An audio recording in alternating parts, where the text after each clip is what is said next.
Kok malu sih? Harusnya saya ke salon dulu kali ya. Jangan, Bu. Oke, kita mulai. Assalamualaikum warahmatullahi wabarakatuh. Selamat sore, yang saya hormati Prof. Ono, yang saya hormati Bu Astri. Jadi keren Pak, dosen kita dari kemarin cewek-cewek terus nih, tapi pegangannya ngeri nih Pak. Nggak hanya anaconda, ini ular piton yang yang diajarkan ular python. Kalau Bu Astri ini Pak, perlu saya informasikan bahwa beliau di semester 1 megang Python. Di semester 2 ini beliau megang machine learning. Berat. Ini pawang banget nih, pawang. Wah, pawang Pak. Kalau masalah ular, wah luar biasa. Nah, saya mungkin ada sedikit satu gambar ya, mudah-mudahan kelihatan. Biar nggak bingung nih teman-teman nih, gitu. Jadi posisinya ada di sebelah mana sih, gitu. Nah, minggu yang lalu kan sebetulnya kita membahas mengenai data science ya. Tapi kurang lebihnya sebetulnya domain besarnya itu sih masuknya ke AI ya Pak, artinya atau artificial intelligence. Jadi di dalamnya itu macam-macam ya, ada machine learning, ada deep learning, ada data science dan sebagainya. Nah, konteks dari machine learning itu sendiri sebetulnya lebih ke masalah otomasi ya Pak ya. Jadi diberikan instruksi diberikan instruksi pemrograman gitu, kemudian dia berjalan sendiri secara real time gitu, terus kemudian menemukan satu prediksi yang akurat lah atau kecerdasan buatan. Bu Astri, sekarang sudah masuk ke minggu keberapa ya? Sekarang kita udah minggu ketiga, Pak. Minggu ketiga ya.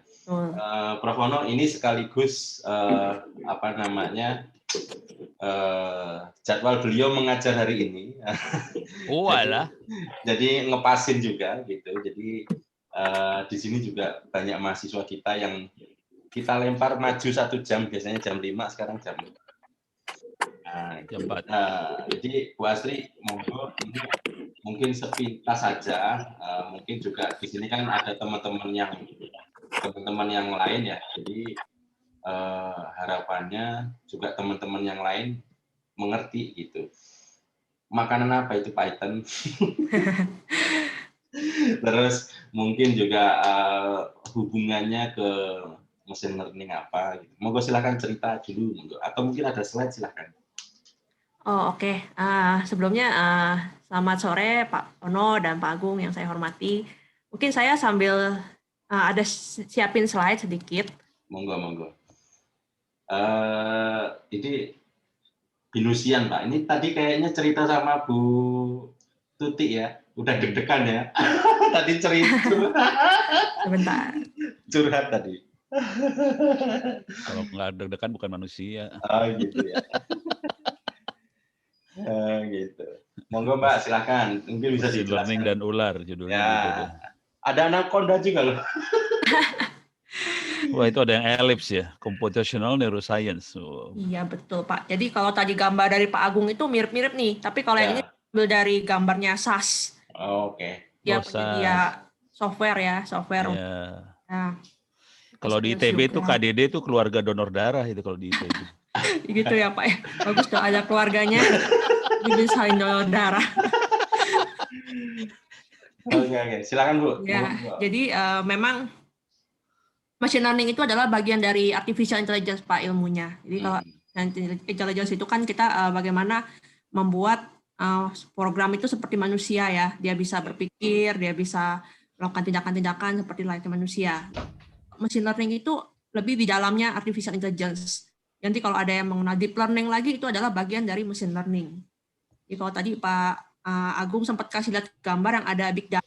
Nah, mungkin itu lebih masuk ke memang kita ini untuk machine learning itu kan memakai data ya. Hubungannya dengan yang namanya KDD tadi, tapi bukan kelompok donor darah Pak. Tapi ya Pak. Terus knowledge discovery of data, kemudian hubungannya juga dengan database. Jadi bagaimana database itu dipakai. Lalu kalau sekarang kan memang bagaimana data itu sudah banyak ya big data ya Pak yang sudah unstructured lagi. Jadi udah areanya tuh nggak structured data. Kalau dulu zaman saya kuliah gitu ya, itu masih banyak kan main di database yang structure. Jadi masih SQL, kemudian ada Oracle ya, itu banyak dipakai ya. Sekarang itu lagi booming-boomingnya NoSQL. Jadi memang bagaimana database itu menyimpan yang unstructured. Jadi bagaimana dia menyimpan yang kayak dari kayak podcast ini bentuk video, terus bagaimana dia menyimpan bentuknya gambar atau status-status di Instagram, status-status di Twitter seperti itu untuk diolah. Nah, terus apa kaitannya dengan machine learning tadi? Jadi data-data itulah yang kita pakai untuk kita istilahnya kita olah, kemudian kita membuat suatu prediksi. Jadi kalau machine learning itu sebenarnya ada luas ya. Jadi bagaimana metode pembelajarannya itu dia ada yang bisa supervised learning. Nah, kemana nih, Bu? Iya, koneksinya kemana, Bu? Wah, itu ditekan itu koneksinya. Yang unsupervised learning. Nah, jadi kalau koneksi saya ya, Pak. Oh iya, agak berhenti, Bu. Monggo silakan lanjut. Oh, maaf. Padahal saya pakai ini loh. Saya pakai internet rumah. Oke, sebut merek. hampir Pak mau nyebut merek. Janganlah Pak. Nanti terjadi hal-hal yang diinginkan. Saya dapat bonus. Nyebut merek langsung dapat sponsor ntar. Iya, sponsor. Nanti yang komplain Prof. Ono itu gimana ini gitu. Silakan lanjut. Tuh Pak. Jadi kurang lebih seperti itu sih Pak Agung dan Pak Ono kalau pemahaman saya terhadap machine learning ya, dan yang saya coba sampaikan, share ke teman-teman semua. Jadi memang apalagi ini lagi booming ya Pak sekarang ya yang namanya big data seperti itu. Nah itulah makanya organisasi-organisasi supaya mereka bisa berkompetisi dengan kompetitornya, mereka menggunakan machine learning ini untuk memprediksi, seperti contohnya memprediksi misalkan kita mau hari raya Lebaran nih, kita bisa cari nih bagaimana apakah ada hubungan antara hari raya Lebaran dengan tingkat produksi. Jadi kita harus memproduksi lebih banyak seperti itu. Nah, dalam machine learning itu memakai ilmu-ilmu statistik, makanya ini masih beririsan dengan statistik. Jadi kalau kemarin minggu lalu Pak Agung sama Pak Ono bahas statistik ya Pak. Ya memang ini sih mereka kalau kita bicara masalah beginian sih matematika. Kalau komputer science sih memang matematika nggak akan pernah hilang sih gitu. Prof, beliau ini expert di hardware loh. Mantap. Iya Pak, sebenarnya ini juga saya lebih banyak kalau misalkan di perangkat keras gitu sih Pak ya, hardware. Jadi kayak misalkan big data ini akan disimpan di storage seperti itu Pak. Di bagaimana dia nanti berkaitan dengan kalau machine learning itu kan biasanya kalau deep learning sih biasanya yang mereka memakai komputasi harus cukup berat. Jadi biasanya GPU-nya seperti itu. Iya, ini teman-teman dari Gigabyte mau ngasih mesin itu sebetulnya. Cocok tuh, Pak. Jadi kalau bisa nanti dieksplorasi sama Bu Astri sama teman-teman. Itu hardware loh itu. Dan tapi dia prosesornya belum ditambahin kayaknya. Belum ditambahin sama GPU. Jadi nanti dia harus nego dulu sama yang bikin GPU soalnya gitu. Jadi tapi mesin akan datang. Iya, ditunggu saja Bu Astri. Ya. Ada juga beliau ini DevOps juga oke loh Pak. Berat nih urusannya. Waduh. Masih ada slide lagi Mbak atau habis? Ada. Jadi kalau kita kan hari ini bahasanya Python ya. Kenapa saya milih Python gitu? Sebenarnya sih kalau dari Pak Agung kayaknya mintanya bahasa R ya Pak ya? Ya itu itu kalau saya melihat dari sisi industri ya. Jadi kan supaya kalau yang sudah berjalan kan bagaimana sebuah perguruan tinggi itu bisa menyesuaikan dengan dunia industri. Nah, karena kita background-nya industri, kita balik nih. Nah, apa yang sudah ada di industri kita bawa ke perguruan tinggi. Nah, gitu. Jadi R itu sama Python memang lebih banyak itu digunakan di dunia industri. Artinya kita menyiapkan adik-adik kita ini supaya nanti mudah-mudahan malah sebelum keluar sudah pada kerja semua kan gitu. Itu pesannya Prof. Ono begitu sih. Gitu. Ada latihan gambar. Oh, ada latihan gambar nih. Tapi kalau kayak Google segala macam lebih ke Python sih mereka. Iya. Lanjut Bu. Ya Pak, karena kebetulan semester 1 saya sudah menginstal Python ya Pak. Menginstal Python. Jadi saya pakai Python lagi. Kebetulan juga saya cek nih Pak, ini saya dapat sumber dari YS Spectrum Ranking nih Pak. Ternyata Python itu termasuk dan dia konsisten di 4 besar kalau cara bahasa pemrograman yang populer. Jadi bagaimana efeknya nih Pak kalau misalkan kita pakai Python gitu. Mungkin mahasiswa kita menggunakan Python gitu. Mereka juga udah familiar.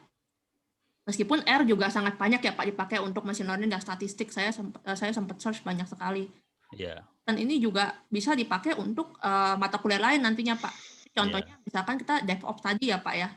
DevOps itu Python banyak di-embedded di infrastruktur as code tools. Jadi kayak Ansible gitu. Python itu dipakai. Kemudian mereka juga mudah digunakan untuk IoT. Jadi mudah digunakan dengan Raspberry Pi. Ya, MicroPython tuh yang itu.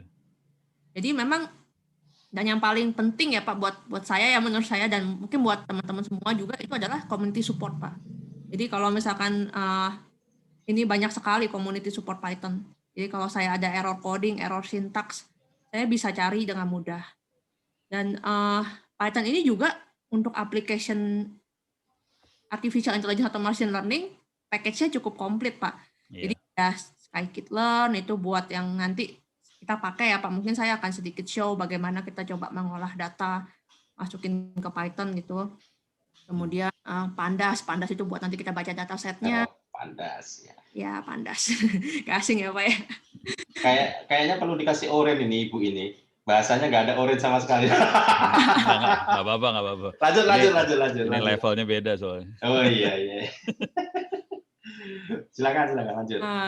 Lanjut Pak. Kemudian Matplotlib nih. Nah ini yang paling penting nanti kita juga pas masuk pertemuan 3 kita sudah mulai melakukan mempelajari Matplotlib. Jadi bagaimana kita menampilkan visual dari diagram yang kita buat atau grafik yang kita buat. Jadi kan kalau bicara statistik itu adalah kaitan hubungan antara dua variabel. Nah, bagaimana kita memplotting itu dan menunjukkannya secara visual itu nanti kita perlu install Matplotlib, kemudian SciPy dan NumPy. Buset. Pertemuan 3 ini. Ya gimana? Pertemuan 3 dikasih kayak ginian. Buset. Ya, oke terus. Salahin Pak Agung, Pak. Pak Agung yang bikin. Ikutin doang. Gue lagi kasihan sama mahasiswa sih sebenarnya. Tapi nggak apa-apa, bagus ini udah terus. Kemudian ya installnya juga mudah sih Python ya. Iya emang sih. Kemarin sih memang cukup banyak ada isu ya. Misalkan yang installnya Python di bawah 3.4 gitu. Nah mereka mau install yang package ini mesti install manual. Iya. Kalau kita udah di atas 3.4 versionnya itu sudah semua tuh tinggal ketik aja di command prompt pip install scikit-learn, pip install pandas gitu. Sekali. Nanti mereka download sendiri dari internet. Pakainya pip ya, nggak Anaconda ya? Pip. Iya. Pas saya belum install Anaconda. Oh alah. Soalnya ini aja kemarin saya coba ngejalanin coding udah lambat. Oh oke. Saya sih Pak. Nggak, soalnya kalau saya pakai Orange enakan pakai Anaconda sih. Tapi nggak apa-apa sih, pakai pip jalan ya udah nggak masalah. Di Anaconda ada Python juga sih Pak. Anaconda iya Python bisa. Iya Pak, itu kebetulan memang keterbatasan memori dan prosesor. Minimum berapa itu Pak? Kalau minimumnya berapa itu? Minimum ya, saya kurang hafal juga, mesti dicek nih Pak di websitenya Python. Nggak, sekarang pakai memori berapa sekarang anak-anak? Saya anak-anak rata-rata sih malah banyak juga sih Pak yang 4. Kan ya kesulitan di laptop ya. Paling tapi enaknya Python ada online-nya. Iya sih. Online. Iya benar. Mudah sekali ya kita mau coba-coba. Iya, pakai Colab, Google Colab apa segala macam jadi lumayan. Oh iya, Wan. Betul Pak, betul. Nah, kemudian lanjut dulu kali ya. Boleh dulu. Masukan dari Pak Hono dan Pak Agung.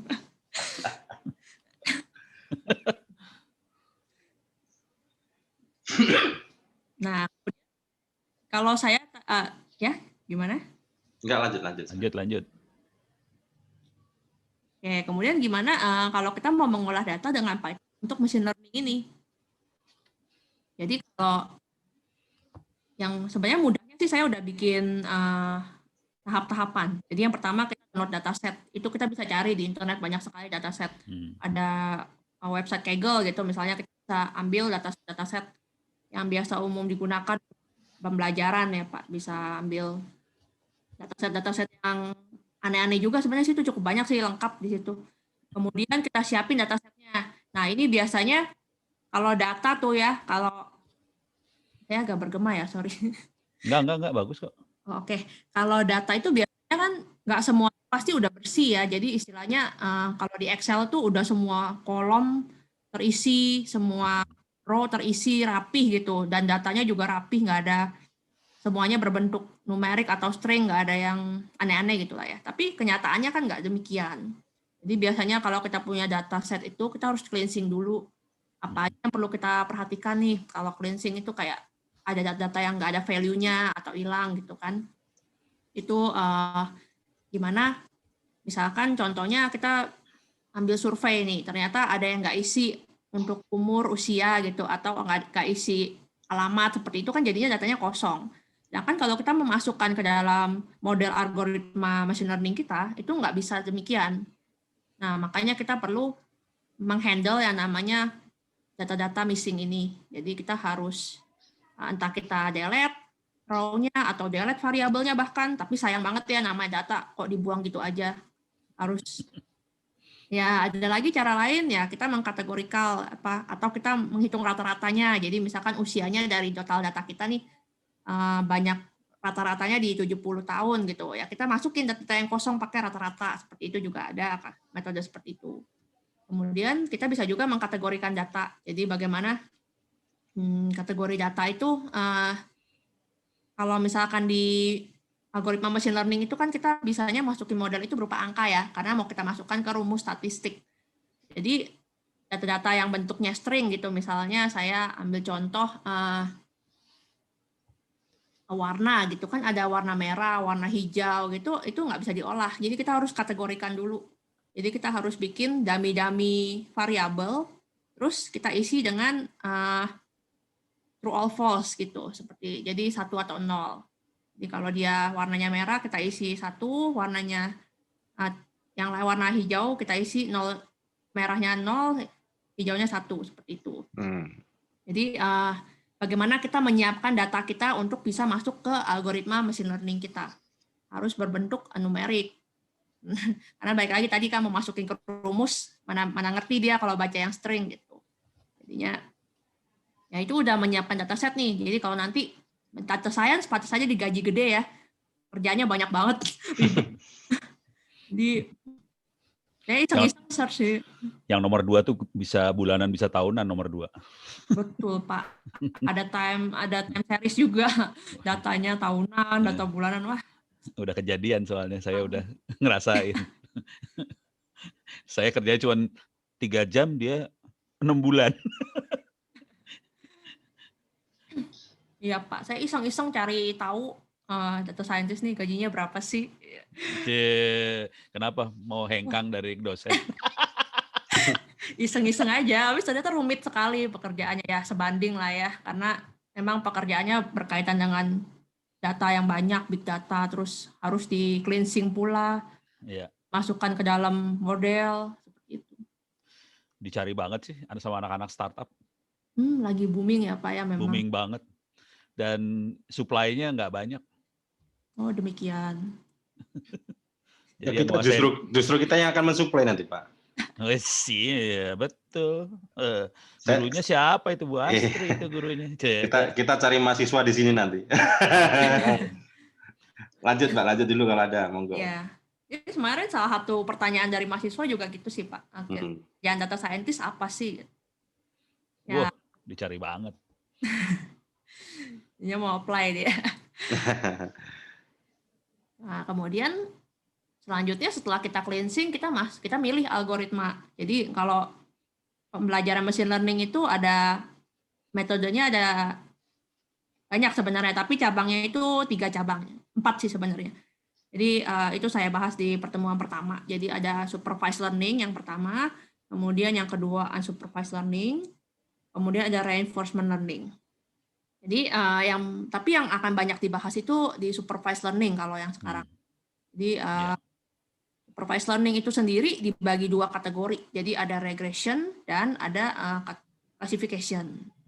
Jadi kalau di regression itu biasanya fungsinya adalah kita untuk memprediksi sesuatu. Jadi bisa implementasinya bisa macam-macam memprediksi ya. Kalau kayak tadi kita bisa memprediksi contohnya jumlah produk yang mau kita jual atau yang mau kita produksi gitu. Jadi berapa banyak jumlah yang mau kita produksi baju menjelang hari Lebaran. Kita bisa pakai prediksi melalui model machine learning kita. Sehingga nanti akan menghasilkan nilai yang cocok untuk membuat keputusan. Jadi mungkin kalau saya sebagai owner gitu ya atau sebagai decision maker gitu kan pasti jadi pertanyaan dong buat saya, kenapa nih kalian memproduksi segini gitu? Kenapa kalian memproduksi produk tuh segini dan kenapa kalian beri bonus untuk orang yang membeli sekian banyak gitu?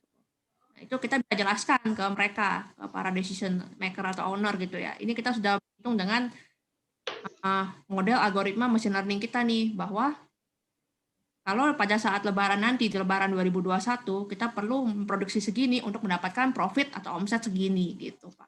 Jadi lebih jelas dan pastinya akan segera dapat keputusan yang baik ya dari owner gitu. Oke, saya akan gelontorkan uang seperti itu. Jadi kurang lebih dari supervised learning itu tadi ada metode-metodenya ya. Jadi cocok lah Pak, satu cukup lah kita pelajari itu satu-satu. Kalau yang mau saya contohkan itu nanti di regression, jadi yang simple linear regression. Nanti kalau mungkin ada waktu kita bisa masuk ke yang multiple atau polinomial. Nah, kemudian setelah kita pilih algoritmanya, kita membuat prediksi dengan data train. Jadi kalau dataset itu biasanya kita bagi 2. Ada data train dan data test. Jadi pembagiannya berapa persen, biasanya data train itu pasti lebih banyak, jadi 80%, 20%, atau 70%, 30%. Nah, dari data train itu kita akan mendapatkan model yang sesuai. Kita akan mendapatkan plot dan garis yang kita butuhkan. Kemudian setelah mendapatkan garis yang kita butuhkan, kita masukkan data test kita. Nah, dari situ kita bisa melihat margin error-nya seberapa besar. Dan kemudian kita bisa dapatkan tuh, jadi dengan prediksi yang tadi, contohnya baju ya, kita mau memproduksi baju, prediksi kita adalah pada Lebaran nanti kita harus memproduksi 150.000 baju gitu, untuk di cabang apa gitu, cabang Tangerang misalnya. Nah, itu berapa margin error-nya, berapa margin error dari prediksi kita itu. Nah, kemudian atau ini banyak mungkin saya kasih contoh kayak saham gitu ya, analisa saham gitu, bagaimana kita memprediksi saham Bank BRI misalnya, itu nanti akan naik atau turun gitu, tapi kan pasti ada margin error-nya di situ, berapa persen margin error prediksi kita. Itu kita bisa dapatkan dari nomor 5. Dan yang terakhir adalah menjadikan hasil. Jadi, ini ada komentar. Jangan grogi dong, Mbak. Ya mungkin kalau dalam kehidupan kita sehari-hari yang paling dekat ya, yang hubungannya sama machine learning ya paling search engine ya, itu paling tiap hari kita pakai search engine. Terus kalau kita belanja di marketplace itu pendekatan terhadap behavior, apa yang kita suka dan sebagainya itu dapat juga gitu. Kadang-kadang kita lagi nyari sepatu, tiba-tiba baju bola datang kan gitu. Nah, itu pendekatan begitu saya kira menjadi hal yang keseharian. Nah, yang menarik adalah ini yang masih saya pun masih terus belajar. Artinya begini, ini kan kita dekat dengan matematika banget ya. yang regresi lah, yang polinomial lah, yang apa gitu. Artinya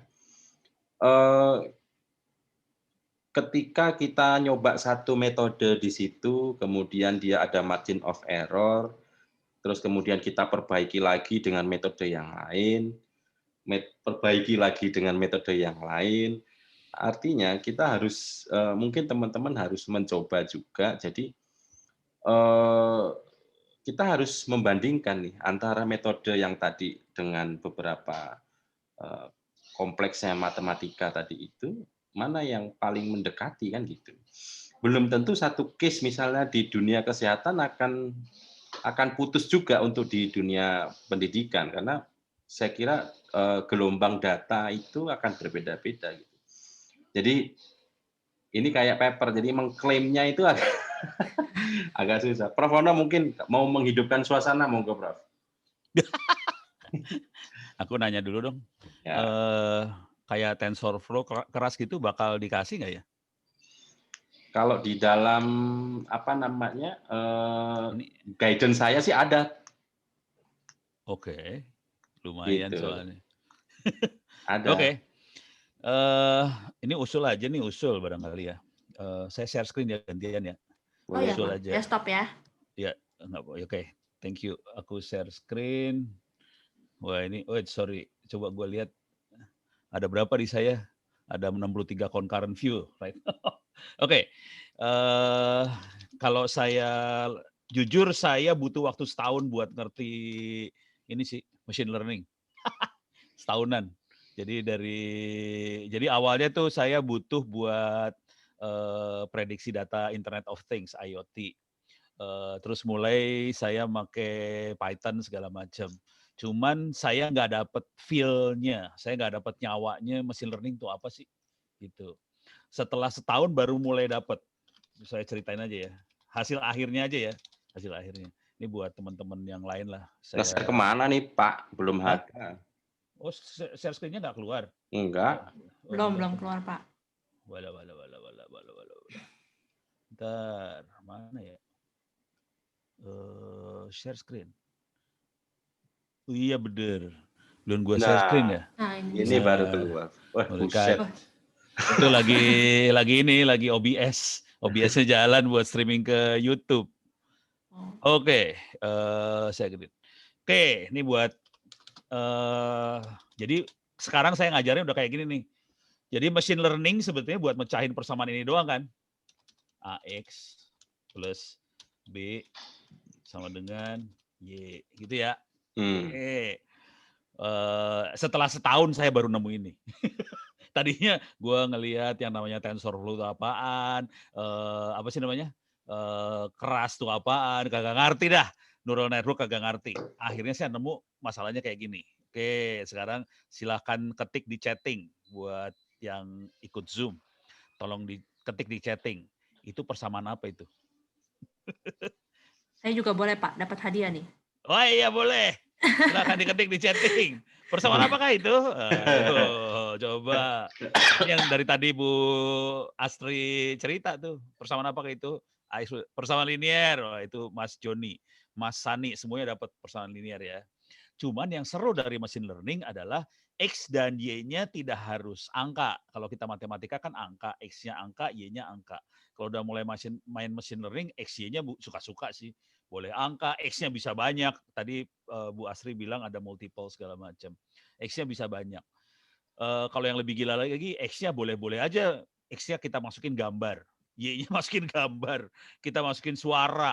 Kita masukin string. Udah suka-suka lah, kata-kata boleh dimasukin XY. Jadi XY-nya walaupun persamaan linear, XY-nya. Tadi Bu Asri bilang model segala macam. Model adalah A dan B. A dan B itu model. Nah, sekarang kita akan melakukan training ya. Saya akan training nih ya. Kasih training. Tadi kan Bu Asri bilang training. Berapa persen training, berapa persen tes. Saya akan kasih training nih. Kalau X-nya 1, Y-nya 7. Misalnya. Kalau X-nya 2, ini angka, saya masukin angka ya biar gampang ngertinya. 8. X-nya 3, Y-nya 9. Oke, saya kasih training. Cuman kalau yang benar kan ini harus gede banget nih ya. Mungkin datanya ribuan, makanya kita kenal yang namanya big data dan sebagainya, karena datanya ribuan, kita kasih training supaya segala macam probabilitas, segala macam kemungkinan tercover dari data yang banyak tadi. Nah, sekarang pertanyaannya, silakan diketik lagi. A-nya berapa, B-nya berapa? Ayo. A berapa, B berapa coba? Itu namanya model loh. A dan B model. Dan ini pakai algoritma tadi, supervised learning, segala macam. Regresi lah paling sederhana mah, tapi bisa macam-macam sih. Bisa neural network. A berapa, B berapa? Halo? Susah ya? Kagak ada yang tahu. Buset. Gampang banget kali. La ilaha illallah. A1, B6. Siapa namanya? Amarto. 6 semua. Salah, 6 semua. Yang benar tadi Amarto tuh A1, B6. Oke, jadi dapat nih A1, B6 ya. Jadi, ini namanya training nih. Ini supervise ya. Supervise artinya kita kasih X, Y-nya kita kasih tahu dulu. Itu supervise. Kemudian dapetin AB. Beres ya, model. Sekarang kita mau jadi dukun. Dari tadi kan Bu Asri bilang bagaimana kita melakukan prediksi. Prediksi namanya dukun. Oke, sekarang kalau saya masukin X10, Y-nya berapa? Silahkan diketik Y-nya. Y-nya Pira. Berapa Y-nya? Halo? Lagi pada mikir kali, Pak. La ilaha illallah. Susah ya. 16, ada yang 1. 1. Kok 1 sih? 16. 16. Yang benar 16. Coba kalau 20 berapa? Lu kagak bisa jawab, keterlaluan lu. 20 X-nya. 26, betul. Oke. Ini yang sederhana ya, kita naikin. Saya akan naikin kelasnya. Oke. Sekarang saya masukin datanya bukan angka. Sekarang datanya kayak gini. Kata-kata ya ke datanya. ITTS. Keren. Y-nya 1. Terus udah gitu Persib. Kalah. Y-nya 0. Oke. Terus misalnya Jakarta banjir. Y-nya 0. Nah, ini udah persamaannya sama loh. AX plus B sama dengan Y. Sama persamaannya. Saya nggak nanya AB-nya ya. AB-nya lu bonyok. Kalau ditanya AB-nya pusing kepala lu semua. Sekarang saya pertanyaannya. Kalau saya kasih kata-kata, misalnya kata-katanya gini.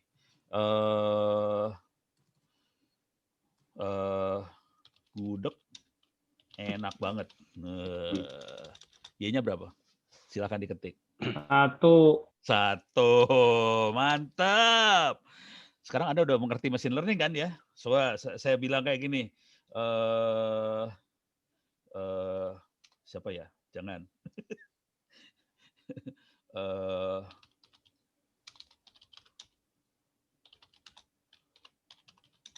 Kira-kira apa Y-nya? 0. 0. Oke. Itu machine learning. Machine learning itu kayak gini doang sih sebenarnya. Coba sekarang saya kasih machine learning yang lain lagi ya. Tapi ini datanya harus banyak ya, datanya harus besar banget. Ini datanya harus besar banget. Oke. Supaya semua kemungkinan bisa ke cover. Sekarang saya kasih machine learning yang lain. Misal, saya taruh sensor buat suhu, cuaca ya. Saya dapetin data seperti ini misalnya. Suhu 29 derajat Celcius. Humidity misalnya 40%. Hasilnya cerah. Jadi ini X-nya 2 variabel ya. Suhu sama humidity, X-nya cerah. Sekarang saya kasih lagi. Suhu 30 derajat Celcius, humidity 30%. Cerah lagi dapatnya.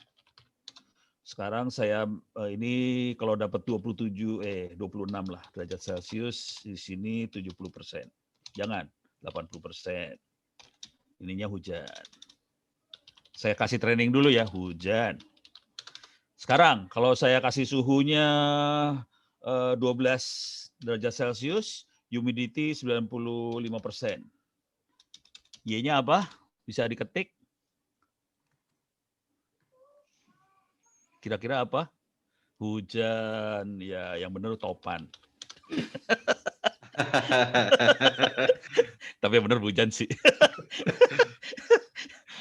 Jadi machine learning seperti ini. Jadi fungsi yang ada tadi Bu Asri ngajar itu sebenarnya supaya proses ini bisa dilakukan komputer aja. Cuman sebenarnya otak manusia logikanya kayak gini sih, gitu kira-kira yang ada di kepala saya. Mudah-mudahan ini bisa ngasih gambaran sih, ngasih nyawa feeling bahwa tujuan hidup Anda sebenarnya buat dukun aja nih.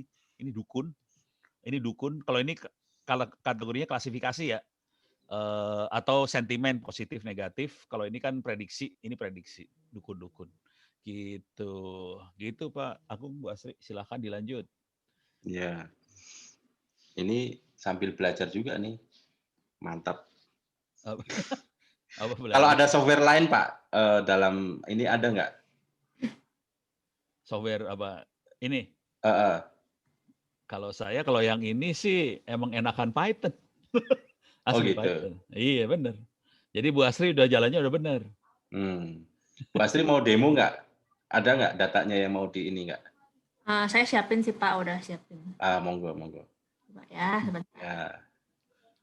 Mudah-mudahan tadi teman-teman mahasiswa jadi kebayang ya, ngasih gambaran makhluknya apa sih sebenarnya yang dilihat gitu.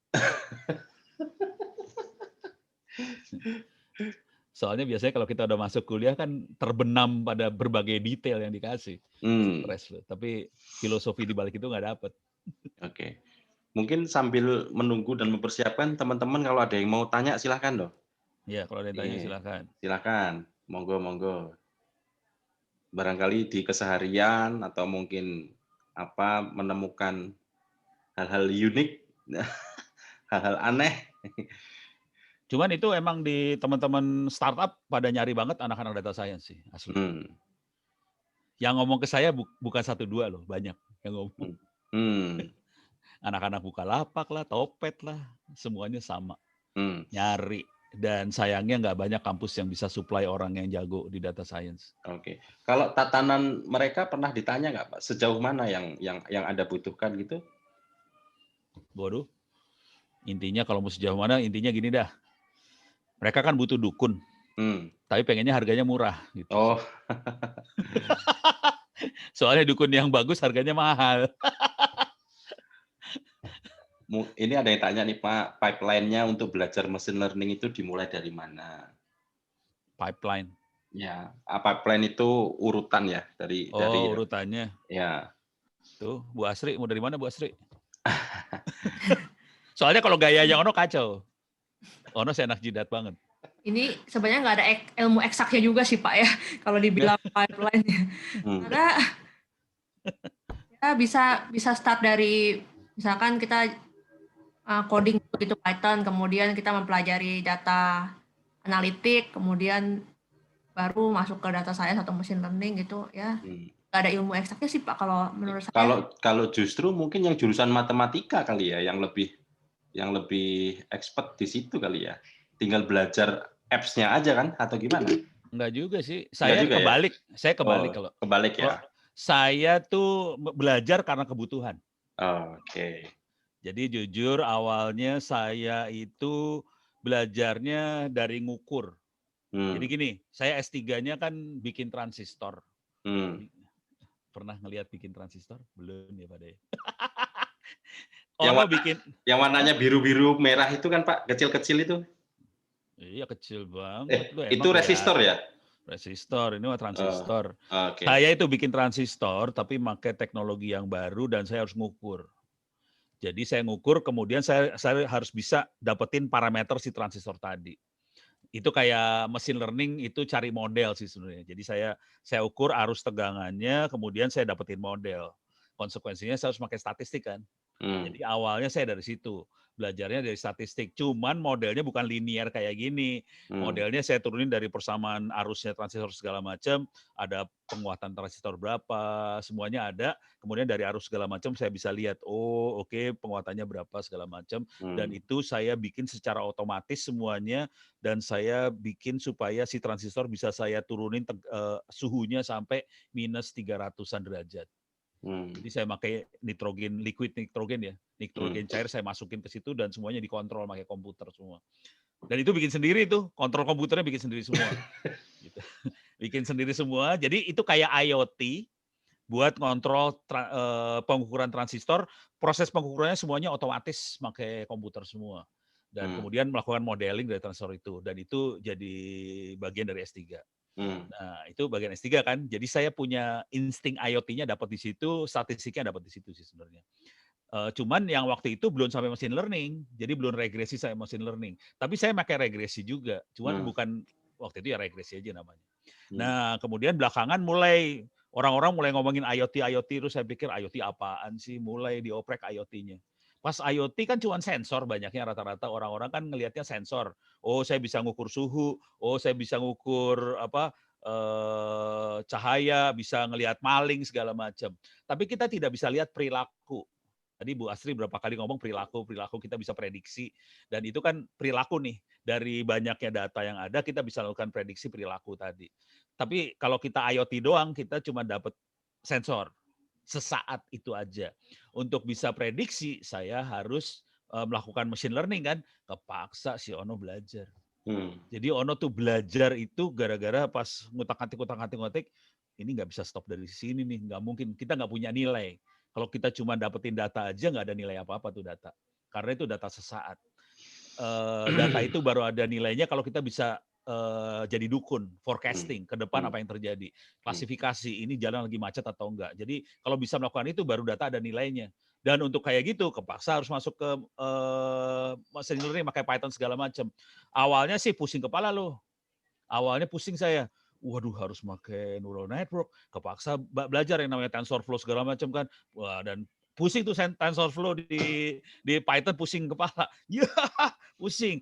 Tapi akhirnya terus belajar, oh ada yang namanya keras. Ternyata keras lebih menggampangkan ini semua. Udah mulai pakai keras segala macam. Tapi tetap saya nggak dapat feeling. Nggak dapat feel up, AX plus B sama dengan Y nggak dapat. Itu setahun kemudian baru saya dapat. Oh ini cuman, jadi selama ini yang namanya tensor, saya kasih lihat deh. Gue kasih lihat biar ini deh. Ininya. Ini biar kelihatan ya. Hubungannya antara neural network sama persamaan tadi ya. Nih. Neural network. Work. Nih neural network ya. Nih. Serem banget neural network. Mabuk lu. Ada input layer, ada hidden layer, output layer. Apa hubungannya sama AX plus B ya? Pusing kan? Hubungannya nggak kelihatan kan kayak gini. Lu kagak kelihatan hubungan AX plus B-nya di mana. Gitu ya. Jadi waktu kita tenggelam di Python, tenggelam di neural network, keras dan sebagainya, Anda tenggelam ke kayak gini ya. Dan AX plus B-nya nggak kelihatan. Saya nggak ngelihat itu waktu itu. Cuman copy paste aja. Ini input saya masukin, input masukin, dapetin output. Udah. Terus hubungannya apa? Pusing. Nah sekarang coba kita kasih gini. AX plus B sama dengan Y. Biar kelihatan nih. Mungkin yang agak kelihatan nih lah. Sorry. Nih. Enggak bagus. Cari yang rada bagus. Inilah. Agak bagusan dikit. Ada yang bagusan enggak? Tintatar. Saya lagi cari yang sederhana banget, yang gampang ngelihatnya. Oke. Ya udah ini aja lah ya. Inilah. Semuanya sama sih. Ini adalah input nih. Ini X1, X2, X3, X1, X2, XI ini adalah input. Jadi kalau di mainan neural itu inputnya bisa banyak. Kalau tadi AX plus B kan inputnya cuma satu.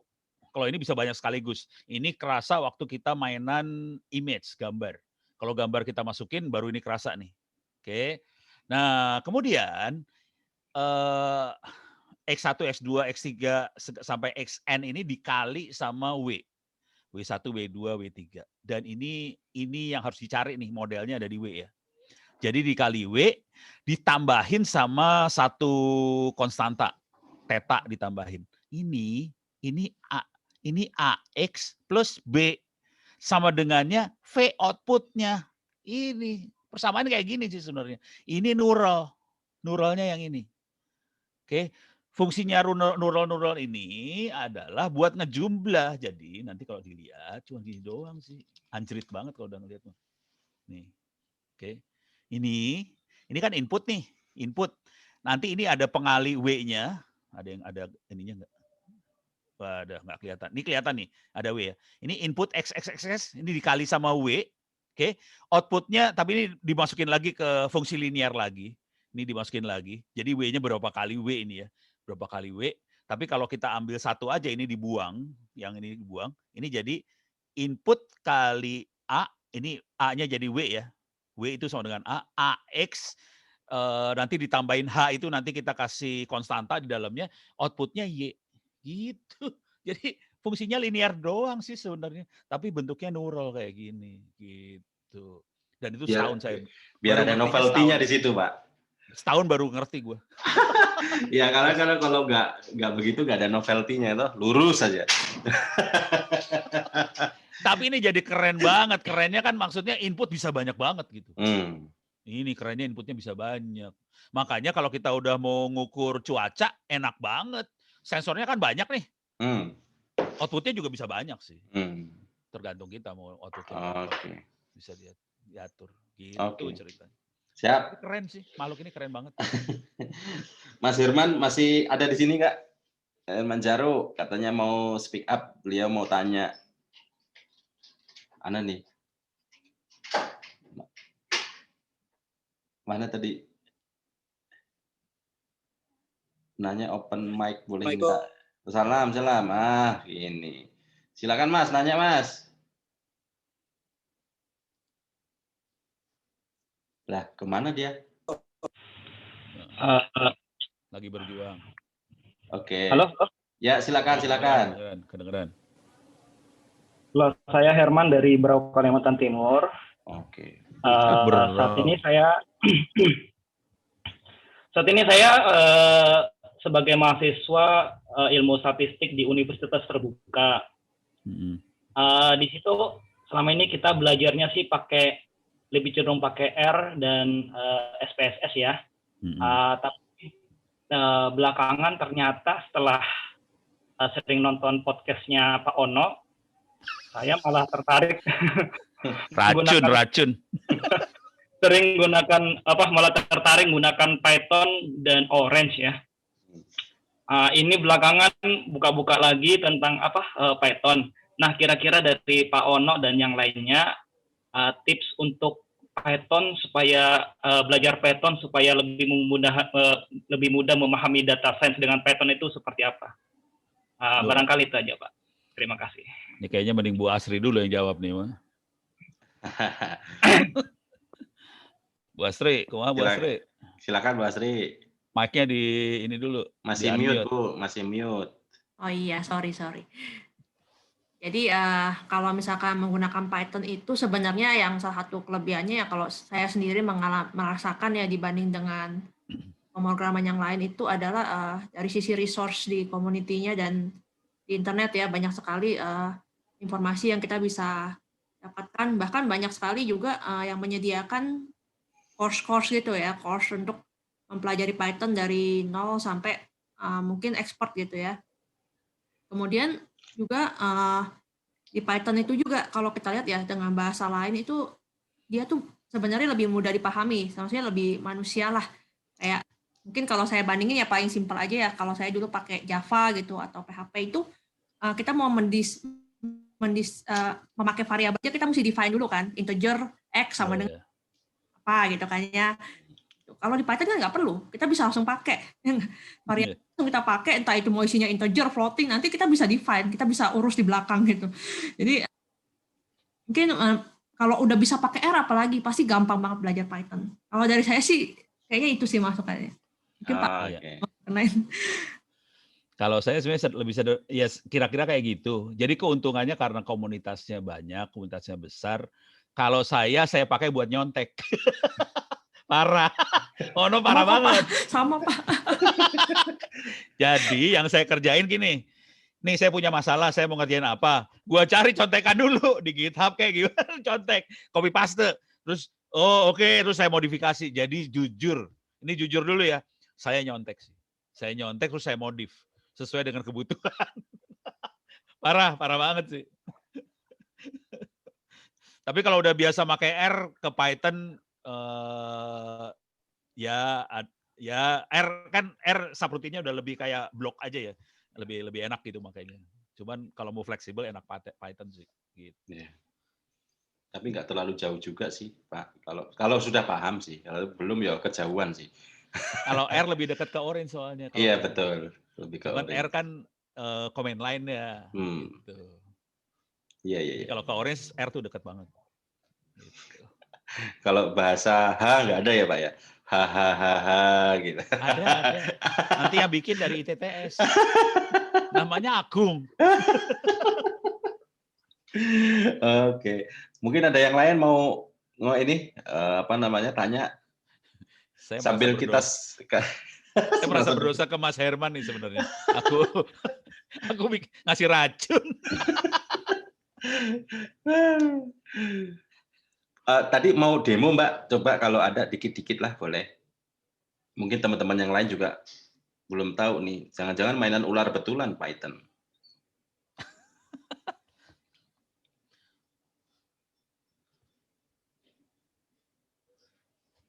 Masih di mute Mbak, ulangi dong, asik. Ya, sorry Pak. Saya takut banyak noise, jadi saya mute aja. Ya oke, silakan. Udah terlihat ya Pak ya, ini saya Sudah. File podcast.py. Jadi saya kalau misalkan bikin Python itu biasanya saya bikin txt file biasa, lalu saya rubah extensionnya jadi .py. Udah itu langsung jadi file Python. Dan yang harus hati-hati adalah ternyata file Python itu kalau double click kan langsung jalan tuh. Wah, gimana tuh kalau tiba-tiba mahasiswa saya ngasih coding nih, saya kasih tugas, terus mereka bikin coding, terus saya langsung nyalain. Wah, kalau isinya satu apa langsung kena deh saya. Makanya harus hati-hati dengan .py ini nih, Python. Jadi sangat mudah ya sebenarnya, bikin aja txt biasa. Kalau ini juga kan notepad nih ya, saya punya notepad, saya bikin, saya ganti txt-nya jadi .py. Nah ini udah jadi Python. Nah biasanya yang saya lakukan awal itu adalah mengimport semua library yang saya butuhkan. Jadi kalau di sini ada Matplotlib, ada Pandas, ada Pylab, NumPy, ada SciPy. Biasanya saya ini juga saya import juga.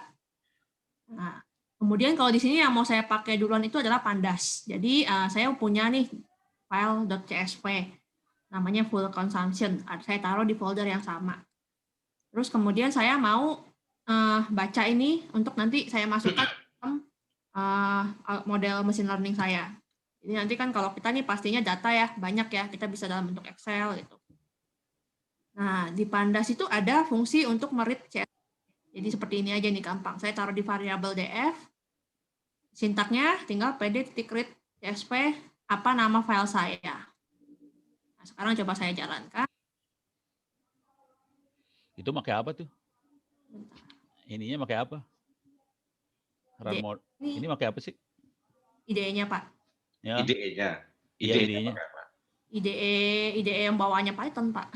Jadi saya belum install IDE. Ya tadi ya Pak, balik lagi. Emang ini laptop baru saya format. Tulin lah ya. Jadi belum banyak yang salah Pak. Jadi okay. saya pakai IDE-nya Python aja dulu. Jadi kalau misalkan mau pakai kayak tadi Anaconda atau yang lain-lain silahkan.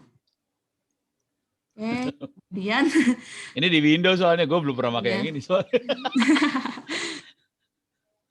Nah, kalau kelihatan nih hasilnya, kalau tadi kan saya ada print df head ya. Jadi dari variabel df yang saya udah ngebaca CSV saya mau print nih 10 row pertamanya apa. Nah, cuma tinggal di coding seperti itu aja. Jadi nanti hasilnya akan demikian. Kemudian biasanya kalau kita sudah punya data nih, malah ke close. Nah, kemudian kalau kita udah punya data nih, biasanya kita mau olah. Jadi kita bisa olah dengan df-describe.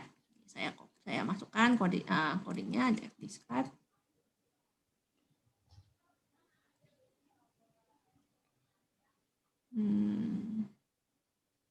Nggak kelihatan. Share screen-nya keliru kali.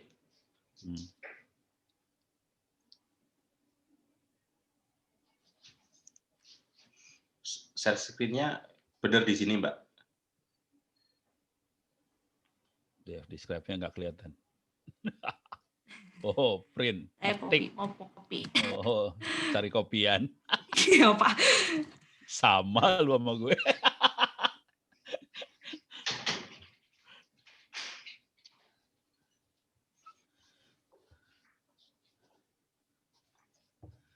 Saya pakainya Spider sih soalnya IDE-nya. Nah, tadi saya tambahkan satu line doang ya, describe. Tapi dia udah bisa langsung ngelihat nih, hitungan count, rata-rata, max-nya. Jadi udah dengan satu line kita bisa dapat informasi ini. Kalau file Excel-nya sendiri bentuknya kayak mana tuh, Mbak? CSV. Show ya, sebentar. Ya. CSV-nya. Kontennya, Saya Pak. buka. Ya, betul. CSV-nya seperti apa? Saya buka dulu. CSV bisa di-generate dari macam-macam sih, Excel bisa, database bisa, suka-suka lu lah, geblek ini pokoknya kacau.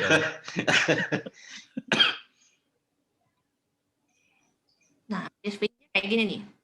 Jadi ada. Oh, ini udah di-load ke dalam Excel nih, Mbak. Ya, dan ini udah dirapihin, Pak.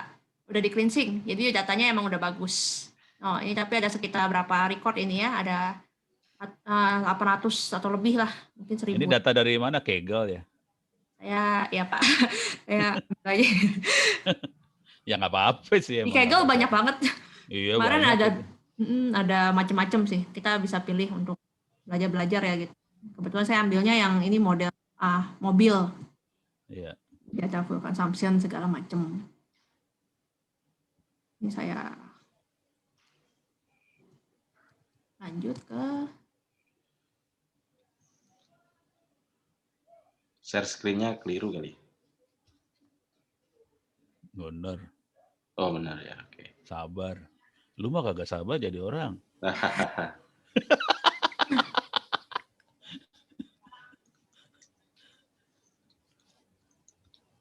Nah, sekarang kalau misalkan kita mau coba masukkan ke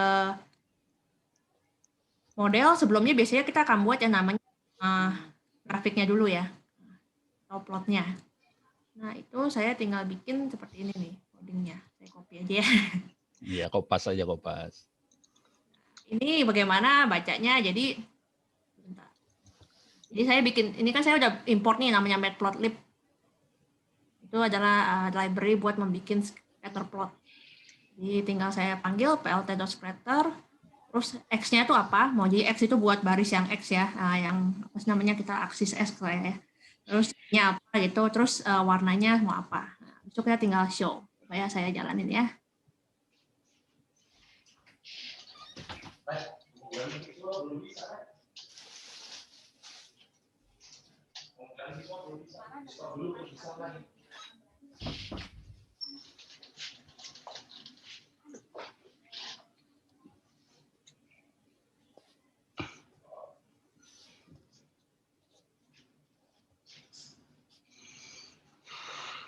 Keluarnya di screen lain. Belum keluar. Sorry Pak, ini ada yang lupa saya define, selected DF, tadi ada error. Jadi, alah. Ya, ini kan dia manggilnya kan X sama dengan selected DF dot full consumption. Selected DF-nya belum ada. Ya. Ya, saya baru define yang DF-nya. Nah, ini saya bikin variabel baru nih, isinya apa?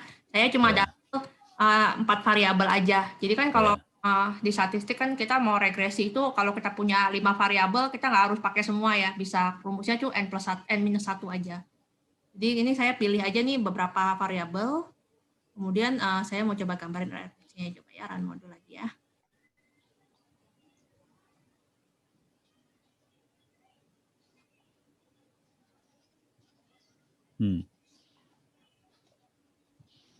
Nah, nanti hasil nih.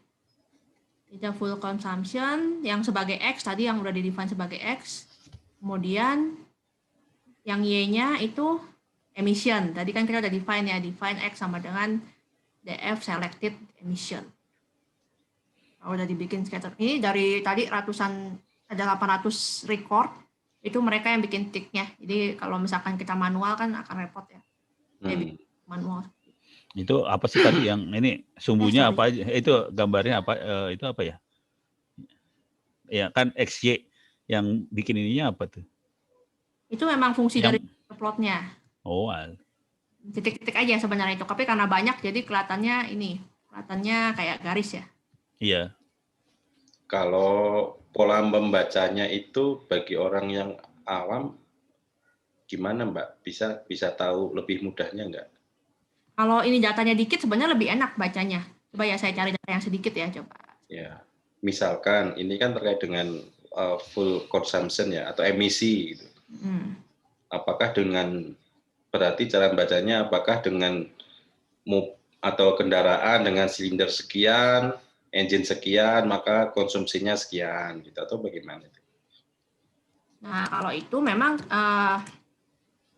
titik-titik itu adalah diambil dari data itu, Pak. Jadi kan saya coba ambil contoh yang dikit aja nih datanya, sebentar. Oke.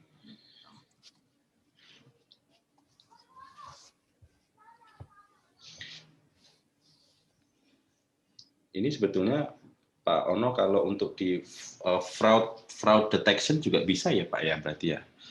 Apa aja sih sebetulnya bisa ya berarti ya? Fraud detection tuh kalau kita ngobrol sama anak-anak Bank Indonesia,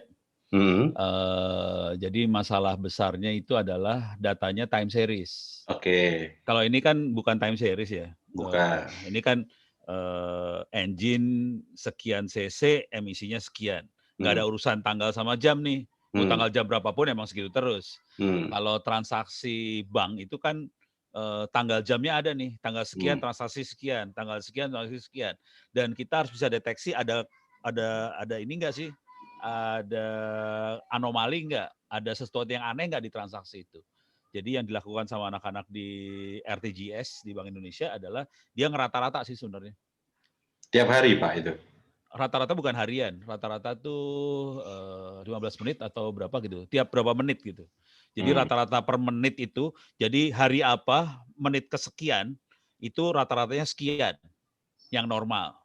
Jadi jadi itu buat ngilangin ini, buat ngilangin time series-nya digituin sama dia di rata-rata. Sekian menit di rata-rata. Jadi yang dia dapat pokoknya ada slot waktu, jadi tanggal sekian jam. Jadi kayak waktu dibikin kayak tanggal aja. Jadi sebenarnya dia berusaha ngilangin time series-nya. Dan jadi rata-rata itu kemudian dia compare sama tanggal hari itu, tanggal itu di tahun-tahun sebelumnya. Dari compare itu dia bisa tahu, oh ini kok beda gitu. Itu ada sesuatu tuh. Baru dilihat fraud-nya. Dan itu teknik deteksi fraud-nya kayak gitu di RTGS di Bank Indonesia. Ini termasuk spam juga begitu ya Pak berarti ya? Spam itu lebih kayak tadi waktu saya ngasih lihat itu tadi sentimen positif negatif, spam kayak gitu sentimen positif negatif dia. Gitu. Jadi beda sama time series. Seru ya? Seru. Ini sambil nunggu ya Mbak. Ini masih di coding kan ya? Silahkan. Ini udah itu datanya udah ada tuh. Nah, jadi ini saya contoh ya X5, Y9. Dan kayak tadi yang Pak Ono sempat tulis, kalau X-nya 5, Y-nya 99 gitu. Nah, itu bikin jadi gambar kayak gini. Tuh, lihat tuh. Kalau dikit kan kelihatan ya, X-nya 5, 99 ada di sini, ditarik garis. Seperti itu. Ini baru scatter plotnya doang nih, belum modeling. Scatter plotnya. Nah, dari sini baru kita bikin model. Nanti ada garis. Itu modelnya linear yang paling gampang. Dan rata-rata linear semua sih. Kalau polinom puyeng mah udah bagus. Kalau polinom puyeng kepala lu. Oke, saya balik ke yang nah, kalau udah di show tadi kan kita pilih dua variabel ya, X-nya kita ambil full consumption, Y-nya kita ambil emisi. Sekarang kita mau kayak tadi kan kalau kita mau masukkan ke dalam model, kita bagi dulu ya data saya tadi ada 1000 record, saya mau bagi mana yang jadi tes, mana yang jadi train. Nah, itu sebenarnya ada fungsinya juga di Python, tapi kalau di sini saya pakai random. Kenapa? Karena kopiannya random. Jadi ini kurang lebih, jadi saya random ya. Di DF itu saya random, yang train itu saya mau 80% masukin ke train, 20% masukin ke tes. Oke. Kalau udah begini, kemudian saya tinggal masukin nih modelnya. Masukin hijau ya.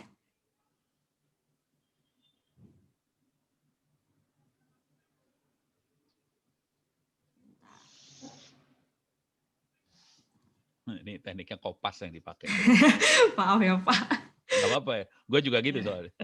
Nah, saya masukin modelnya itu saya impor dari ini. From saya masukin linear regression. Iya. Yang linear aja. Nah, dan kita cukup pakai linear aja sih sebenarnya. Ya betul Pak. Jadi terlalu kalau susah nanti pertanyaan susah gawat nih saya kasih jawab. Terus dari linear regression ini saya bikin variabel baru reg itu isinya adalah fungsi linear regression. Jadi nanti kalau misalkan kalau codingan data scientist tuh biasanya mereka malah pakai for atau while. Jadi pengulangan semua model dicoba. Ya, jadi itu tinggal ganti variabelnya, tinggal di define aja. Kemudian jadi saya bikin variabel x-nya tadi train dari engine size, kemudian tinggal dimasukin ke fit ya, di fit ke kan ini linear regression fit itu fungsinya. Ya itu fit itu buat dapetin A dan B di persamaan linear tadi. Itu kayak fitting. Jadi mau dapetin AB-nya pakai ya fit gitu. Gampang banget sih emang. Kurang ajar. Kalau kok rumus statistik wah panjang itu. Kalau dulu kita sampai bukunya ya Pak ya yang lihat ini mana. Yeah. Itu biar tugasnya Mas Herman tadi. Anak-anak komputer saya cukup fit, selesai, beres. Fit, nah terus pakai rumus reg titik koefisien, dapat koefisiennya. Saya print nih dua-duanya nih. Koefisien saya print. Nah, coba heran ya. Intercept tuh ininya apa sih yang B-nya? B itu intercept. A dan B-nya.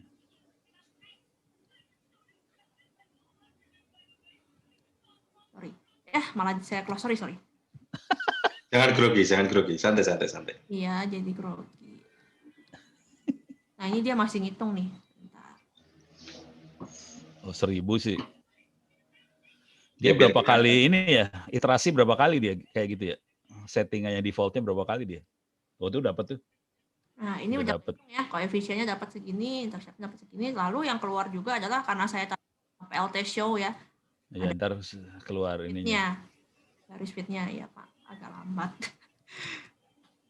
Nah itu dia. Nih. Jadi garis merah ini dia sudah di fit.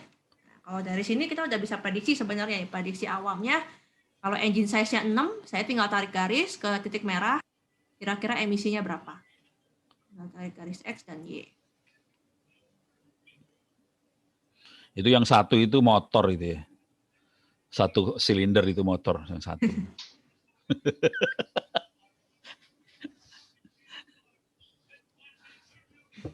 Kalau membandingkan dengan, apakah harus kalau untuk menguji ini baik atau enggak, apakah harus dengan data yang sama, Pak Ono? Itu kan tadi Bu Asri membagi data ya, train sama tes. Jadi train dipakai buat dapetin AB, tesnya buat nguji. Errornya seberapa error gitu. Iya. Betul. Saya masukin ya tesnya ya Pak. Iya. Ini Pak Agung lagi ngetes Ono sih sebenarnya. Enggak lah Pak. Ini saya juga lagi belajar nih, masternya ini, waduh. Enggak, kalau kita udah masuk kayak gini sebenarnya sederhana sih sebenarnya, semua sederhana. Asli. Cuman buat nyampe itu sederhana, saya butuh waktu setahun.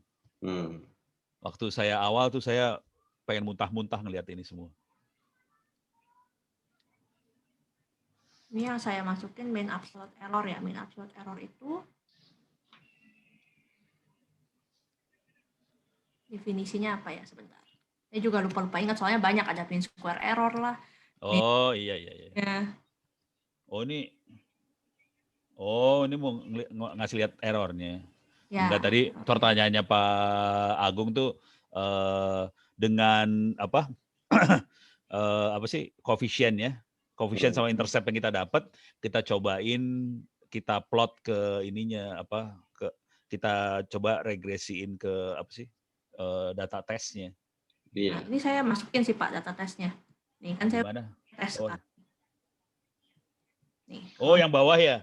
Yang bawah kan saya udah masukin. Sorry, gue nggak lihat. Gue nggak lihat. Ya. Nah, habis itu kita predik nih jadinya regression predik. Nah ini mean absolute error itu adalah nilai residu yang absolut tidak menunjukkan kinerja model. Ya absolut ya, nggak apa-apa. Soalnya ya ini kayak bukan di kuadratin, itu diakarin, itu square root kan. Kalau ini absolut aja. Nggak apa-apa sih. Ya artinya bukan hanya masalah skill di matematika atau mungkin Python juga, tapi bagaimana kita insight-nya dari knowledge-nya itu, cara membacanya juga harus tahu gitu. Ya itu statistik banget itu. Iya, karena kalau enggak, itu statistik loh itu. Error dari regresi ada beberapa jenis error dan itu semua ilmu statistik itu. Gitu. Dan kebetulan saya kerjanya bolos waktu kuliah statistik. Wah, sama Pak. Saya sih masuk Pak, tapi dapat C, gimana? Udah gitu sekarang ngajar lagi. Lu sama gue sama aja, lu parah. Nah, ini kita dapat nilai mean absolute error nih. Kalau nggak salah ada ini sih, ada yang biar buat mengecek berapa percentage absolute errornya itu pakainya rumus yang lain deh. Mean percentage absolute error. Nah, dari situ kita bisa lihat tuh berapa persen sih model ini kita punya keakuratannya lah ya, keakuratan model yang kita buat. Itu di atas kan intercept-nya 124, di bawah 125. Artinya ada kenaikan atau apa itu? Kalau cara bacanya gimana? Ya jadi data tes sama data train nggak persis sama modelnya sih sebenarnya. Jadi kalau model dari train dipaksain ke data tes, ternyata ada deviasi, ada errornya sih. Iya. Kita itu kalau yang saya lagi bayangin ya Pak, artinya kita udah coba training data, udah matematika, habis itu disertasi ujian bahasa Inggris. Nah, jelasin akar pakai bahasa Inggris, terus rumus-rumus pakai bahasa Inggris. Udah ngeluh, udah duluan nih, udah capek. Enggak, harus ini sih, harus. Jadi kalau ngomong sama orang-orang bule segala macam, bisa ngomong di level filosofi juga nggak masalah sih. Oh gitu. Terus jelasin matematika segitu rumusnya juga repot juga ya? Nggak penting sih sebenarnya udah. Oke. Matematika kan cuma merepresentasikan sesuatu ya supaya gampang dibaca. Saya biasanya ngomongnya di level filosofi aja. Aman langsung. Inti kalimatnya adalah ini error, selesai. Itu kan cuma angka, error itu sekian tuh angka gitu loh. Cuman biasanya kalau mau enak harus kita bandingin sih. Kita banding-bandingin. Kita tahu metode ini kan linear regression biasa nih. Nanti kita bandingin sama apa gitu. Algoritma neural network kalau kita jalanin kayak gimana, errornya berapa kalau pakai neural network. Dari situ kita bisa bandingin sih sebenarnya. Jadi tekniknya sebenarnya teknik membandingkan. Ini buat yang tugas akhir nih, buat yang ngerjain tesis. Untuk menilai sesuatu kita harus banding sih. Kan kita nggak bisa bilang karya saya bagus. Itu referensinya terhadap apa. Jadi tekniknya harus ngebandingin sih. Itu aja sih. Iya. Mungkin teman-teman ada yang nanya. Ini tadi sudah belum ya? Udah ya. Oh, ini ada yang nanya nih Pak. Ya. Perkembangan machine learning sama IoT Pak di Indonesia seperti apa? Mana? Oh, itu. Ini mau Bu Asri atau siapa yang jawab? Kayaknya Bapak deh, karena ada IoT-nya nih. Ini ngomong jujur dulu ya. Ngomong jujur dulu. Sebagian besar bangsa Indonesia berpikir bahwa IoT tidak berhubungan dengan machine learning. Sebagian besar mikirnya kayak gitu. IoT sendiri dia cuma sensor doang. Machine learning sendiri kagak ada hubungan. Asli. Dan itu sampai tahapan saya berinteraksi sama orang yang punya proyek jumlahnya puluhan M. Jadi, ini kita bikin smart building, gini. Ada Internet of Things-nya, gini. Pakai sensornya smart banget, gini. Terus nanti kalau orang masuk, security-nya pakai fingerprint apa segala macam, pakai NFC segala macam. Terus kita makainya IoT, smart gitu. Terus gue bilang, emang yang lu pikir smart seperti apa? Ya udah, semua pakai sensor. Terus kita bisa ngeliat behavior nggak? Behavior. Oh, kita bisa ngeliat behavior ya. Oh, kita bisa melihat perilaku ya. Oh, kita bisa melakukan klasifikasi ya. Oh, kita bisa melakukan prediksi ya. Terus itu apa? Itu yang namanya machine learning. Baru tahu tuh pada. Jadi jujur kondisinya Karena jujur nih, ngomong jujur dulu ya, vendor di Republik ini dagangnya dagang alatnya. Jadi dia jual sensornya. Sensornya dijadiin proyek supaya dipasang di gedung-gedung jadi smart building. Cuman kan kerjanya Bu Asri itu kan termasuk kategori ini ya, abstrak banget ya. Jadi orang kagak ngerti namanya machine learning. Jadi mereka nggak nyambung sih sebenarnya kondisinya. Jadi apa yang diajarin Bu Asri ini sebetulnya kalau pada ngerti ini mahal banget harganya gitu. Dan ini membuat nilai sebuah sensor IoT tadi jadi bisa mahal karena kalau cuman buat sensor ini ada maling terus so what gitu kan. Yang seru adalah bagaimana kita bisa mengklasifikasi ini ada kerawanan di daerah mana kayak gitu kan. Jadi udah mulai ekosistem yang dibangun gitu. Belum sampai situ sih kalau mau jujur. Iya. Jadi mindsetnya belum sampai sana. Ya tapi juga kalau IoT menjadi mahal itu ya mungkin secara DPA-nya juga angkanya juga dipisah. Yang ilmu sendiri, perangkat sendiri. Jadi kalau kita jualan Androino 10 miliar juga ini barang apa? Iya. Ya, Cuman itu. ya sayang sih maksudnya. Jujur sih nilai tambahnya jadi sedikit banget sih. Iya sih. Jadi kalau kita bisa masukin machine learning ke dalam sistem yang kita bangun, itu kan ini mahal harganya. Tapi dari sisi hardware ya nggak nambah banyak sih. Jadi investasi tidak nambah banyak, si programmer dapat duitnya lebih banyak. Gitu. Karena nilai tambahnya gede banget. Ilmu ini nilai tambah. Cuman hati-hati ya buat anda yang mainan machine learning, smart city, smart building segala macam. Smart itu hanya terjadi kalau kita sudah punya data-data buat melakukan prediksi atau klasifikasi. Kalau kita cuma masang sensor doang, tidak ada data buat melakukan klasifikasi sama prediksi, itu nggak jalan machine learning ya. Machine learning hanya bisa jalan kalau kita sudah punya data buat klasifikasi sama prediksi. Jadi harus dibikin itu, harus di-training dulu sampai dapetin klasifikasi prediksi. Bisa sambil jalan sih, cuman lebih susah.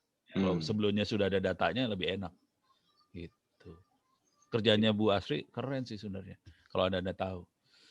Kuliahnya keren sih sebenarnya. Dan itu adanya di ITTS ya. Kampusnya di mana tuh? Iya. Marketing ya Pak. Makasih Pak. Pak dosennya siapa? Harus nanya dosennya siapa? Bu Asri. Wah itu ya. Aku mau kuliah di sono gitu. Ya apa tadi? Ada yang mau nanya? Ini Pak Ono kalau buat jadwal streaming ngerencanainnya pakai machine learning kah? Biar bisa prediksi kelancaran internet atau listrik selama streaming gitu. Machine learning-nya namanya Pak Agung. Orang yang ngatur jadwal Pak Agung kok gimana? Kagak pakai machine learning yang itu. Pakai perintah. Bono tanggal sekian jam sekian. Ya. Ada yang tanya nih, bisa nggak buat prediksi Liverpool menang nih pakai machine learning? Oh bisa, serius kejadian banget. Oke, lucu nih. Ayo Pak, silakan. Cerita aja ya. Teman saya, tapi bukan Liverpool yang ini. Kasusnya adalah gini, teman saya Ari pribadi. Coba gua share screen. Ketemu nggak ya orangnya? Coba bentar. Namanya Ari pribadi. Iseng. Bukan yang ini orangnya. Oh, namanya ini.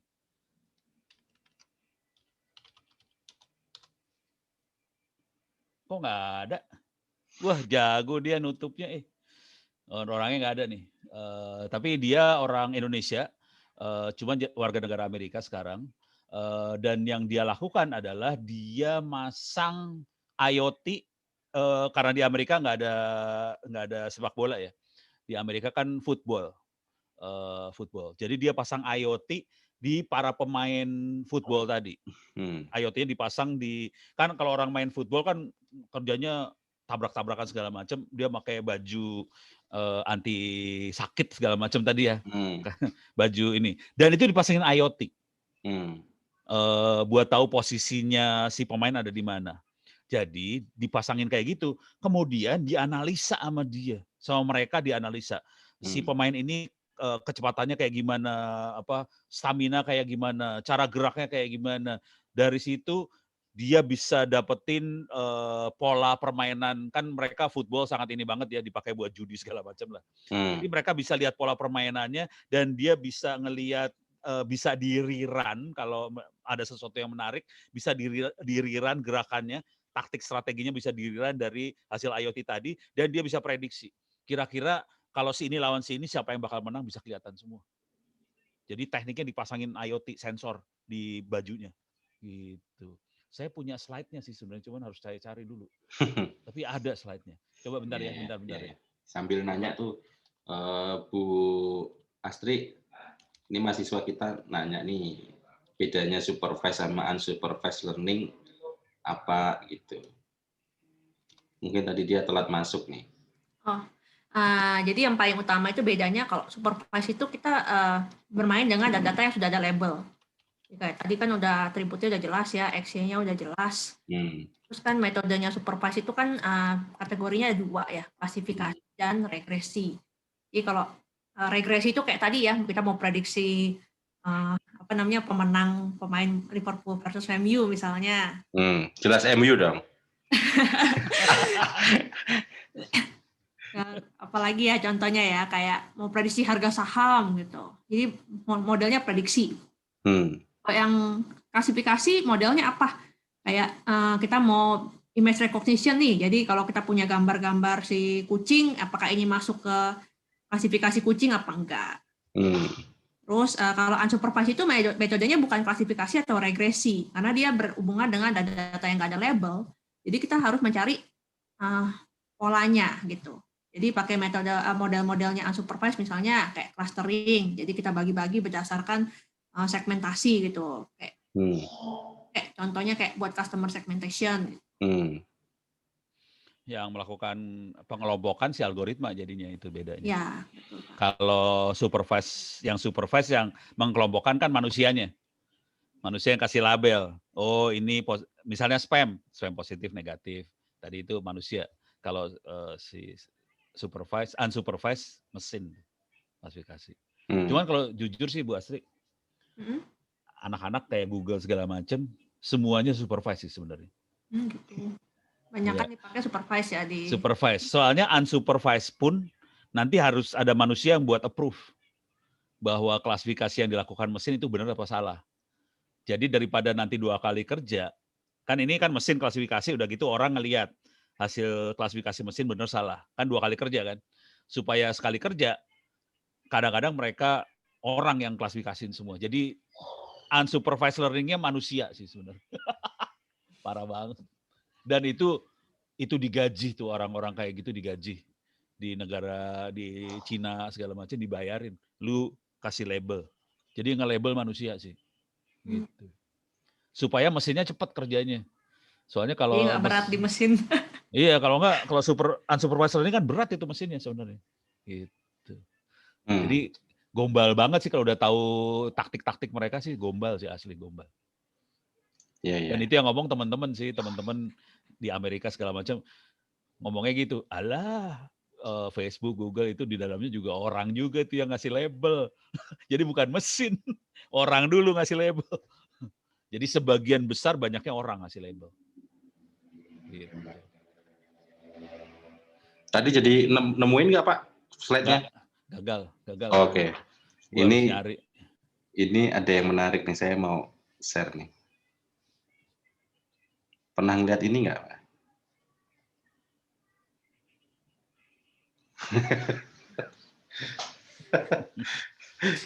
Judulnya lucu ya Pak. Oke. Yang pertama, ini juga dari teman-teman sih, dari adik-adik kita nih. Pak, nanya dong bahasa Malbolge itu apa? Baru dengar juga saya. Nggak tahu cuma begini. Nah gimana cara? Terus yang kedua, ini juga ada juga. Ini gimana bahasa pemrogramannya? Kayaknya sih, ya ini lucu-lucuan aja sih. Biar nggak pening kita habis belajar Python. Ya, silakan dicari-cari lah. Ya, saya baru tahu nih. Cuman waktu itu ada yang lebih parah daripada ini sih. Apa Pak namanya Pak? Bukan bahasa. Jadi kisahnya gini. kan kita bisa melakukan prediksi ya, forecasting. Hmm. Jadi yang kejadian adalah waktu itu teman saya sih di kampus yang lama. Jadi orang kan bikin paper buat jurnal. Bikin paper jurnal ya. Yang dilakukan adalah dia pakai AI, pakai machine learning, dia generate paper. Gitu ya. Jadi dia pakai istilah yang keren-keren segala macam, di generate itu paper. Jadi itu papernya paper khayalan banget. Paper khayalan di generate dari machine learning. Supaya jadi paper jurnal. Dimasukin ke jurnal. Diterima itu paper. Khayalan itu diterima. Asli. Kacau. Jadi kita bisa pakai machine learning nipu sih. Dan yang lebih parah lagi yang fake itu ya, fake mukanya presiden Trump segala macam bisa gerakin kan, bisa sampai kayak gitu kan. Jadi machine learning bisa ngaco seperti itu sih.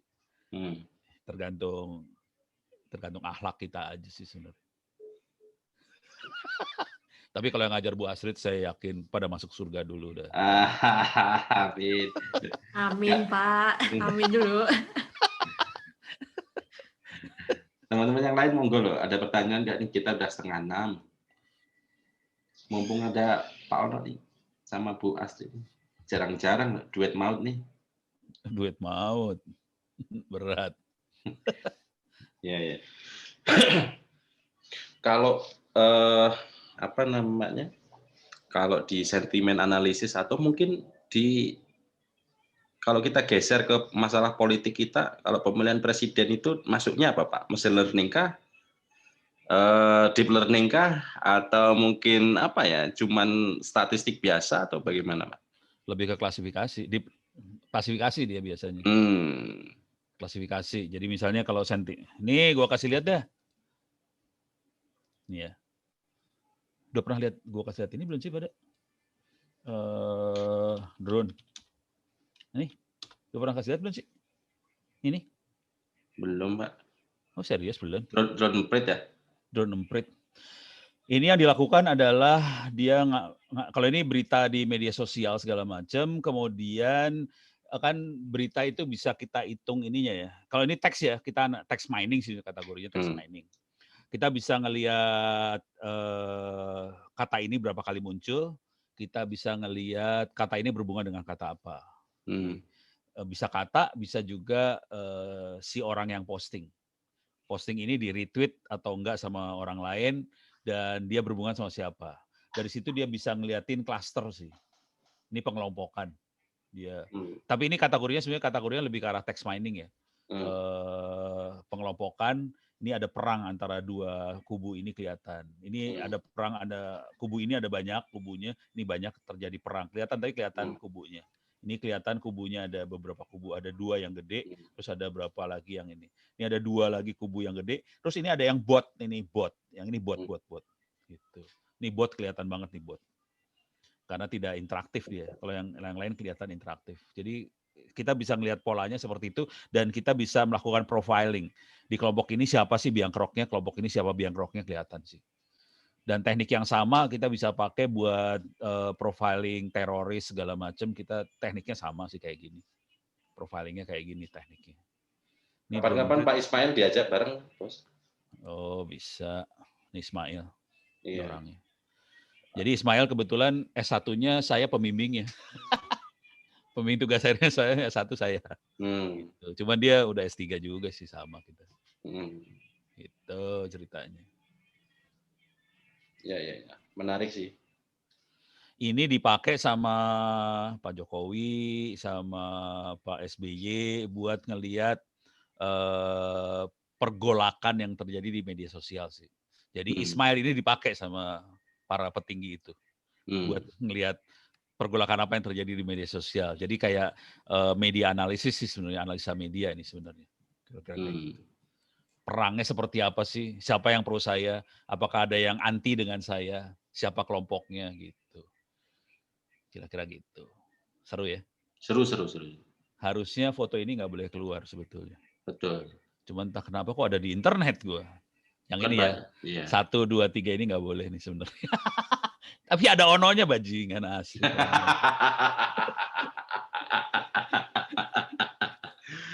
Aduh, ya. Nggak akan gue kasih tahu itu ada di mana. Parah banget. Di loreng ya Pak ya? Baju loreng ya? Enggak. Bajunya nggak loreng sih. Oh iya. Oke. Mulai menjurus. Parah. Iya. Mantap. Boleh lah. Oke, ada yang lain kah? Kalau nggak ada mungkin kita cukupkan ya. Prof, Bu Astri. Siap. Terima kasih teman-teman juga, Prof juga, Mbak Astri juga. Materinya ya kalau sehari sih atau berjam ini kan nggak cukup gitu ya. Tapi mungkin tadi kita mau kasih announce ya Pak ya. Kita dalam waktu dekat mau ada bootcamp. Itu tepatnya nanti kita masih coba urus strateginya gimana. Jadi khusus teman-teman di setara SMA, SMK, terus teman-teman yang mau kuliah dan sebagainya, kita bootcamp di situ. Atau ada tambahan, Prof, tadi untuk bootcampnya? Oh, enggak cukup. Cukup, oke. Yang pasti kita rekam dan kita upload. Oke, terima kasih semuanya. Yang mahasiswa ITTS yang lupa absen, karena ini pengganti kuliah juga. Nanti kita masuk ke dosen selanjutnya. Terima kasih Prof, terima kasih Bu Astri. Selamat sore. Assalamualaikum warahmatullahi wabarakatuh. Waalaikumsalam.